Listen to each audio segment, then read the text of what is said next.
Sanibonani bathandi beFanyana News kanye nabalandeli beFanyana News.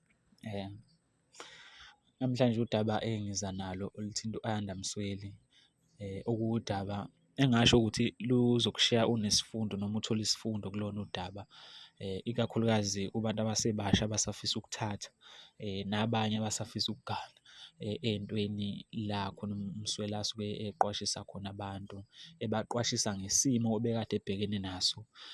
Njengoba kwividiyo nje engizoyifaka la, ngizonivezela yona, la uMsweli echaza khona ukuthi ubekade esemshadweni, walobola ngey'nkomo eziwu-11, washadelwa nje.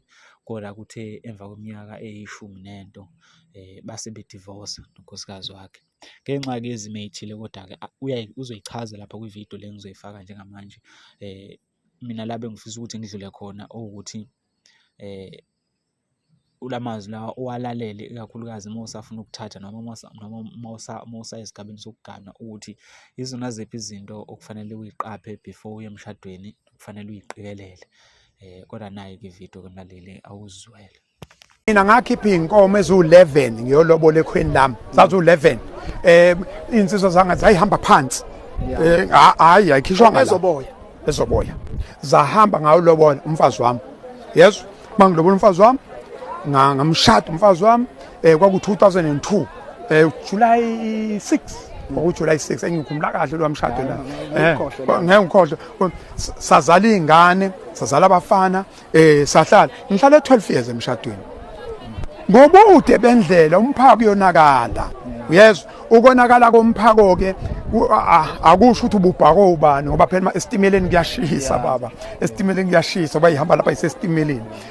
Into eyenzekile-ke zase ziba khona iy'mpawu ey'sho ukuthi cha akaseneli, ukuthi ngakuphi noma emini noma ebusuku, kodwa wayengaseneli. Wabona ukuthi naye athathe isikhwama, wahamba nabangcono ababengcono ngaleso sikhathi, ngani noma basengcono kodwa wahamba nabangcono. Nakho elami engilishoyile ukuthi wahamba nabangcono. Kwakumhlungu, yayikhona nami lento eshisa la, khona lento eshisa la, ungathi yaphakama. Mawuke wayi-owna lento yokwaliwa, wacabanga ukuthi eyakho, manje lento uyayipersonalize, uyifaka ku-ZN. Mina ngavuma zayithatha insizwa, kunensizwa ey'ngcono lapha, enye ngaze ngakhuluma nayo. Yasho wathi uma ungamenzeli lutho thina somsebenzisi. Kusho ukuthi lo muntu owayesho ngase ngizwile nami ngey'mpukane zeklazi, unamandla kakhulu kunami, unamandla la nangokwemali. Ngavele ngabona ukuthi yazini lo muntu uzovele nje angigxobe straight.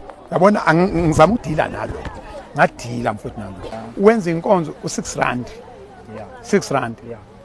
Kanti kuleso sikhathi lo muntu akezwa lutho, uyilukela nje amagoda ngokwezandla nangokwengqondo, akekho lapho kwenye indawo awumlalelanga. Umuntu wesifazane kufanele ingqondo yakhe ibekuyena, ingqondo yakhe ibekuyena, then izoqala lapho-ke into.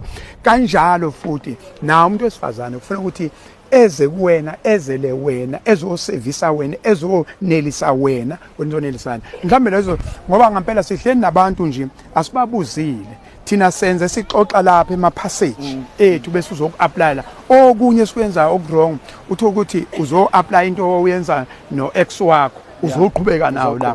Kanti lo muntu lo akayifuni loo nto, futhi yona le yamxosha kwi-ex yakhe, le uzoqhubeka nawe. Mina nje umshado wami is a failed project. Shuthi failed project, kodwa okufanele sifunde kuyona ukuthi uma ufeyile kanje going forward sekufuna uphathe lama-tools lama-resources ukuze okulandelayo kungafeyili. Mhlawumbe bengasho njalo ukuthi bafowethu, umshado, impilo is a project, into efuna uyiqaphe every day, focus. Uyabona ngithi angifeyilanga, ngafeyila emshadweni, kodwa ifocus ngangayiluzile kuthini. Mina ngangifunde o1 ngithi ngifuna ukuyosebenza emsakazweni, kodwa uma ngiphuma esikoleni ngibe yisosha, ngaba yiphoyisa, ifocus akaze ilahleke, ngagcina ngutholile. Kodwa emshadweni kusho ukuthi ngafika ngaganwa, ngase ngilahla ifocus. Ukube ngathi ngesikhathi ngimishela ngafaka same energy, umshela nihamba ngendlela, wafaka same energy somshadilo, wafaka same energy senihamba nempilo, faka same energy sekuney'ngane, ngaba ngikho la today.